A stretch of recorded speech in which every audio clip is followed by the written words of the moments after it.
안녕하세요. 뻔뻔한복두빠입니다. 구독과 좋아요, 알림 설정, 회원가입 부탁드리겠습니다.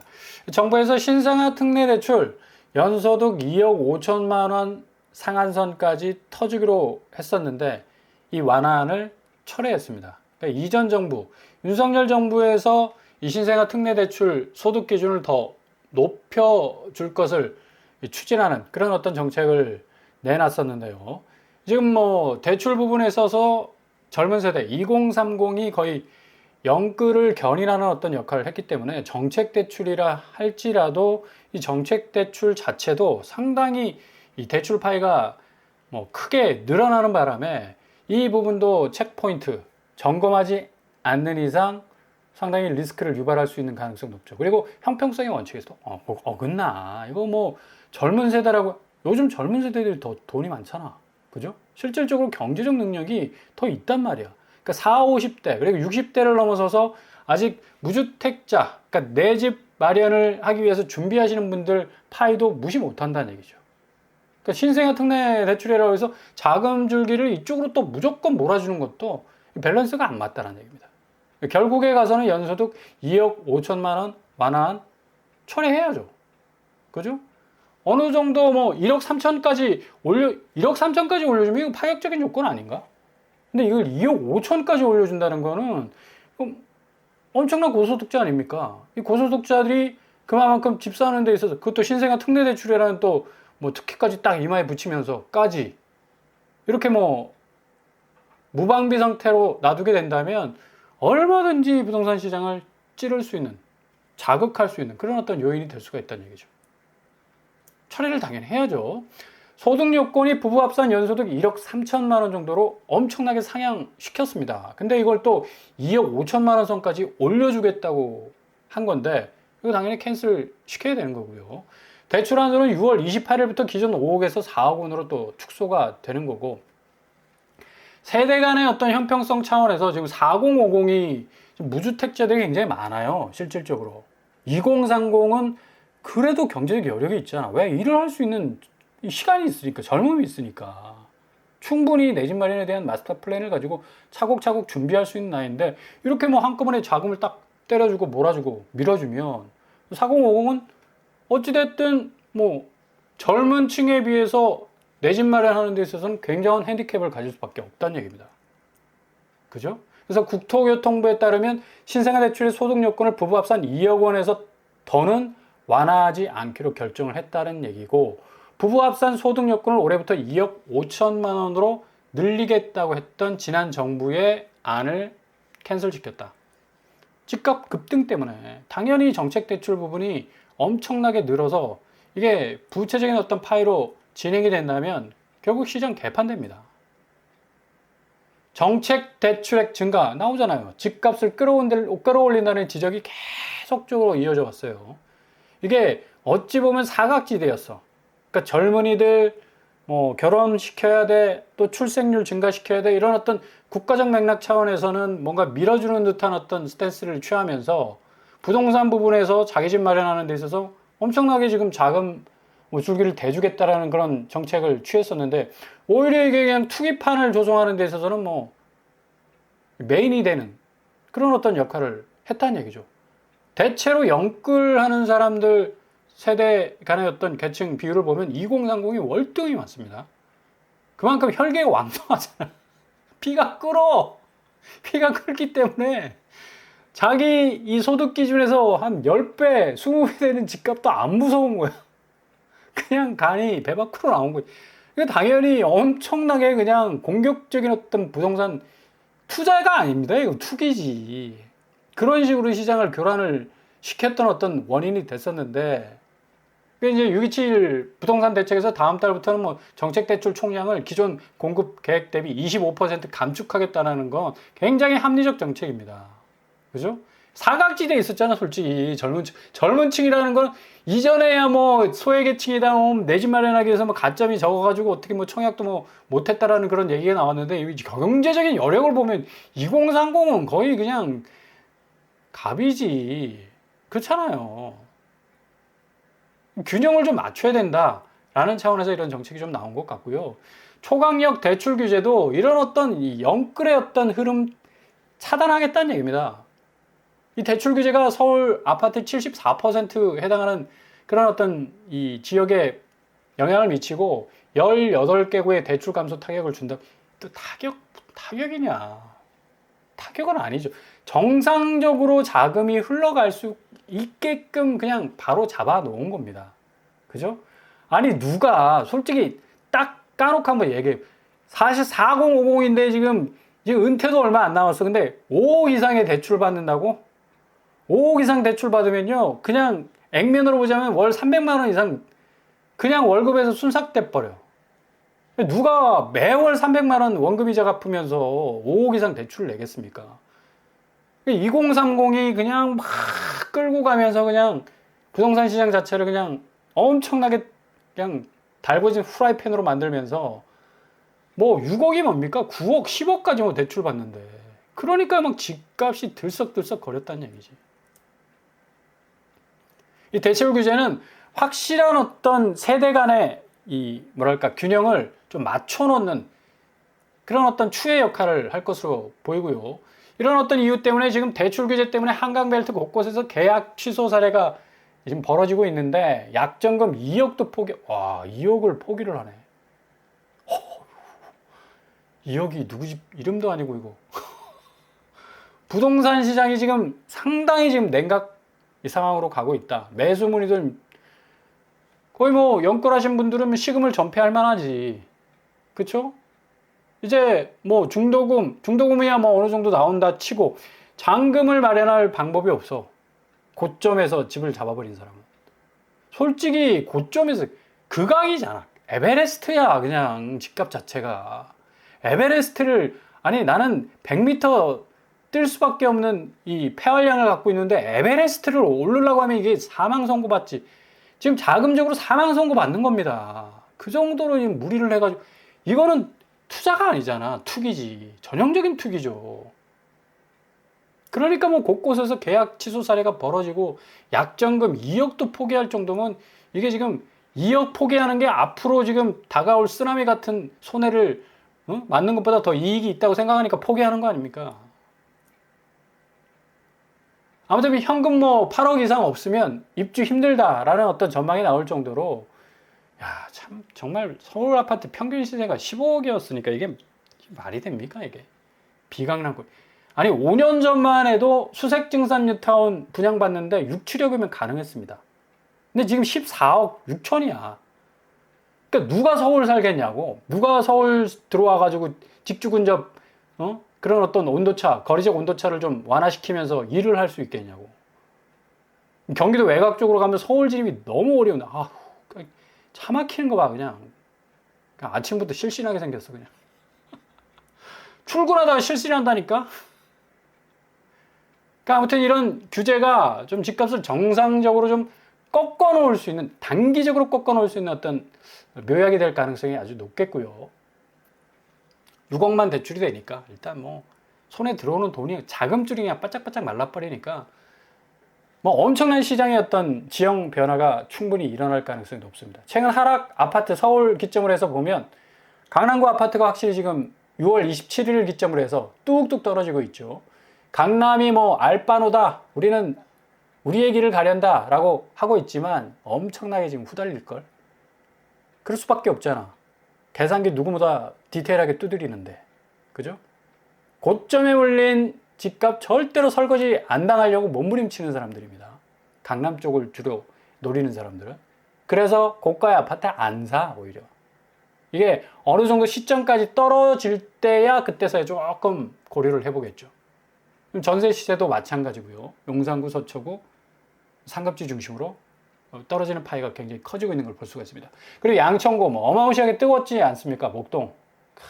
뭐 그냥 강남 3구 오르니까 그냥 뭐가 뛰면 뭐가 뛴다고 엄청나게 뛰었는데 6월 27일 기점으로 해서 3억을 뚫어버리는 그런 하락 파이를 기록을 하고 있다.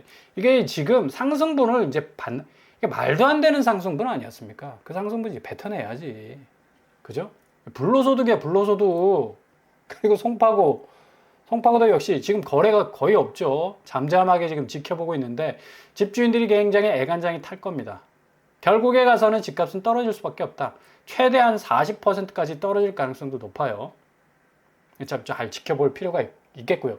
그러니까 노도강 일부 지역은 아파트 평균 시세가 한 6, 8억 정도 되는 그런 곳이기 때문에 수요가 이쪽으로 몰릴 가능성이 있어서 매수세가 확실하게 밀고 들어와서 집값을 또 들썩거리게 하지 않을까라는 그런 전망도 나오지만, 일단은 전체적인 어떤 부동산 이 매수 심리가 좀 식어가는 추세이기 때문에 그렇게까지 노도강 금강구를 들어올릴 만한 여력은 없다. 놓은 거 보세요. 6월 27일 기점으로 해서 하락폭이 조금 더 벌어졌어. 여기다 한 1억 5천에서 2억 선상에서 떨어지고 하락폭이 점점 줄어가는 추세였는데 다시 늘어나고 있다는 걸 고스란히 볼 수가 있죠.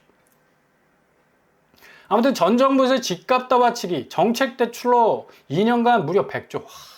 이거 정책 대출이, 그러니까 기존에 시중은행에서 받았던 대출이 문제가 아니라 이 정책 대출이 사각지대였던 거라. 그러니까 2년간 이 100조를 자본시장으로 좀 치환시켰으면 대한민국 주식시장 살아도 예전에 살았죠. 그죠? 2022년하고 비교하면 124% 증가했습니다. 그만큼 지금 부동산 시장이 이 잘못된 대출 관행으로 인해서 자산가치 시장이 자기 자본에 의해서 뭔가 가치 체계를 세워야 돼. 좀 뼈대 있는 집안이 돼야 되는 거 아니야. 근데 다 남의 돈이야, 남의 돈.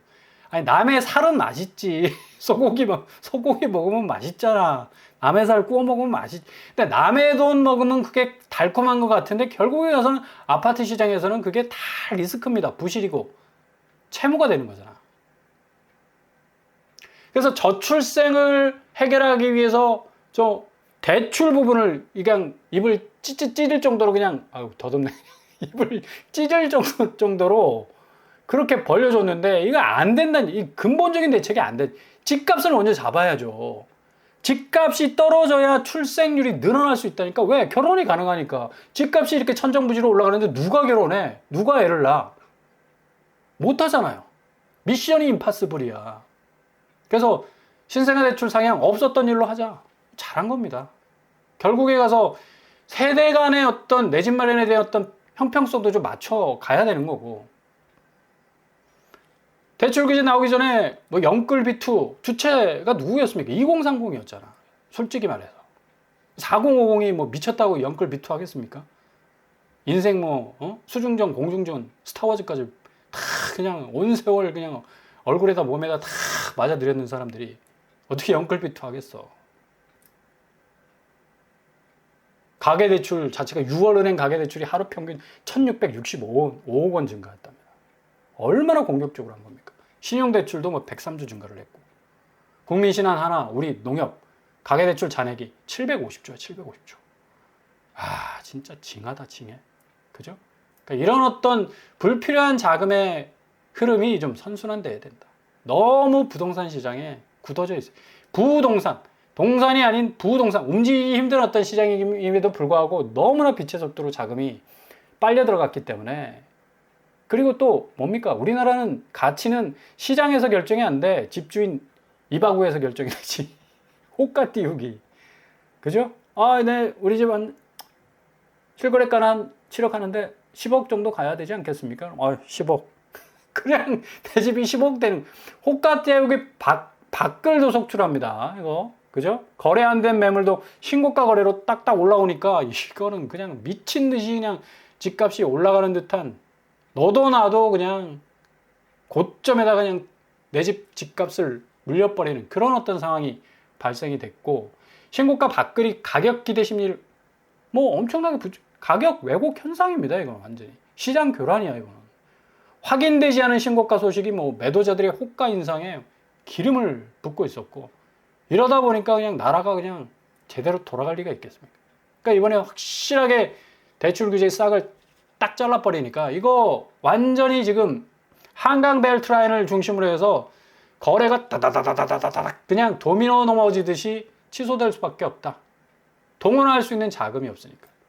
그러니까 이게 신의 한 수란 얘기입니다. 신의 한 수. 토지거래 허가제 해제 지역 거래 취소면 4.4배 지금 뭐 급증하고 있는 것도 결국에 가서는 이박으로 그냥 이빨 털어가지고 집값 띄우려고 했던 그 모든 이 잔상들이 다 지금 현실로 드러나고 있죠. 롯데캐슬 프리미엄 전용 121제곱 역시 37억 원에 계약 신고됐다. 와, 37억이다. 3월 21일에 해제돼 버리고. 그죠? 같은 기간 동일 면적의 다른 세대는 38억 4,500만 원에 거래가 이루어질 정도. 그 정도로 뭐 집값이 왔다리 갔다리 했다는 얘기입니다. 현행법상 아파트 매매 계약은 체결 후에 30일 이내 실거래가가 신고를 해야 되고 계약이 취소될 경우에도 30일 이내 취소 신고를 해야 됩니다. 근데 취소되더라도 실제 계약 성사 여부를 확인하기까지는 최대 수개월 걸린다. 그러니 이 밖으로 털어놨던 이빨 털어가지고 올려놨던 신고가 그냥 계속 걸려있는 거야. 누가 그게 실제 거래가 됐는지 아니면 이빨 털어가지고 가격을 올려놓은 건지 확인이 안 되는 거야. 그죠? 그러니까 이렇게 미친 듯이 거래량이 그냥 6월에 말달리기를 했던 겁니다. 정말 우려스러웠죠. 많은 사람들이. 야, 이러다가 진짜 큰일 나겠다. 라는 어떤 위기의식을 느꼈었는데, 당연히 거래량이 폭주를 하니까 거래금액 올라갈 수밖에 없는 거고, 6월달 뭐 쭉쭉 올라오는 거 보세요. 거의 2월달 추세를 훌쩍 뛰어넘었을 가능성이 높았을 겁니다. 이번 규제가 안 나왔으면. 지금 취소 사례도 올림픽 파크포레 보세요. 34평. 취소. 대부분 분기점을 만드는 최고가 거래 액수야. 25억, 27억, 뭐 17억은 좀 낮았네. 이게 직거래잖아. 그죠? 그리고 43평도 역시 30억, 27억. 대부분 가격의 상향의 분기점을 이뤘던 그런 가격들. 찍고 빠진다는 얘기입니다. 결국 다 취소하고 꼬리 자르게 하는 거예요. 그러니까 이런 어떤 거래적 양상들이 계속해서 상급지에서 벌어지니까 집값이 들썩들썩 거리는 수밖에. 그 기저에는 자금을 땡길 수 있는 여유가 있었으니까 이런 어떤 장난질이 계속적으로 벌어졌던 거. 파크리오 역시도 마찬가지죠. 28억, 29억, 뭐 25억, 26억 다 취소됐습니다. 다 취소. 마포자이 힐스테이트 라첼스 역시도 마찬가지. 취소가 20억에서 23억, 25억 최고가 찍지 않았습니까? 19억에서 간당간당 하다가 20억 7천까지, 21억 선상까지 탁 치고 올라가기 위한 그 거래 취소됐잖아. 그러니까 그만큼 부동산 시장 자체가 왜곡이 됐다는 얘기입니다. 팔겠다 거의 한 15%에서 20%였는데 한 2, 3일 상간에 55%로 쑥 올라갔어요. 집 사겠다라는 건 원래 이제 수요층이고 아마 이게 반대로 확 뒤집어질 거야. 팔겠다가 73, 집 사겠다가 55로 아마 줄어들 가능성이 높습니다. 가계약금 뭐 1, 2억 난리판이라고 뭐 곡소리가 날 정도로 그만큼 자기가 무리해서 그냥 진입을 했으니까 이거 뭐 어쩔 수가 없는 거죠. 뭐 잠실 주요 아파트 주인들은 뭐 팔짱 끼고 매도 호가를 크게 낮추거나 뭐 매도를 서두르지 않는 분위기라고 하지만 이거 예전과는 다를 겁니다. 확실히 다를 겁니다. 완전히 집값 조정장 찾아올 겁니다. 그러니까 집주인들은 좀 잘 생각을 하셔야 돼요. 지금 상황에선. 그냥 이례적으로 그냥 뭐 규제 나왔다가 다시 지나가겠지. 그리고 집값 다시 급등하겠지. 아니에요. 확실하게 이번에는 뭔가 다른 면모를 보일 가능성이 높다라는 얘기입니다. 노도강도 뭐 기대감이 지금 충만해 있는데 매수문이 뭐 되레 줄 수밖에 없는 거고 매수 심리가 그만큼 줄어들 수밖에 없는 거니까. 그죠? 정책자금 대출 한도 규제 발표 전보다 뭐 매수 문의가 급감했다는 목소리도 충분히 지금 나오고 있는 상황에서 지금 이제 7월 달에는 6월에 대출 규제가 지금 터졌으니까 7월 달에는 공급 발표가 터질 가능성이 높습니다. 서울 도심복합사업, 쌍문, 그리고 방학, 연신내역, 신길 2구역, 증산 4구역 지금 엄청나게 많이 진행이 됐어요. 시행사까지, 건설사까지 지금 세팅이 됐고 두산건설이 방학역, 쌍문역 여기 이익공유형이 나오기 때문에 충분히 초기 비용 2, 3억대, 3, 4억대로 진입할 수 있는 그런 파이가 충분히 있습니다. 뭐 굳이 내가 100% 대금 지불하고 들어갈 이유가 없잖아. 신길 2구역 삐까뻔쩍하죠. 1332세대 여기도 이익공유형 분명히 나올 겁니다. 도심 공공주택 복합사업 충분한 어떤 공급 물량이 터지기 시작하면 여기 잡기 위해서 조금 더 면밀하게 지켜볼 가능성이 좀 높아지고 그걸 또 골든타임으로 확실하게 좀 파악을 하셔야 되겠고요. 신길동 힐스테이트 클래시안이 16억 1,500만원 거래가 됐죠. 여기 뭐 이익공유형으로 나오면 뭐 3억에서 한 5억 정도면 충분히 들어갈 가능성이 높기 때문에 분명 뭐 대출 규제도 안 받는 그런 어떤 이 수익이고 뭐 분양가 상한제에 확실하게 적용되고 뭐 엄청난 메리트가 있는 그런 분양이 될 수가 있을 겁니다. 아마 7월에는 이런 어떤 서울에서 확실하게 교통을 물고 있는 도심 이 가까운 직주 근접이 가까운 곳에 분양 물량들이 계속적으로 터져 나올 것으로 보입니다. 그러니까 잘 보시면서 기회를 잡으실 수 있길 바랍니다.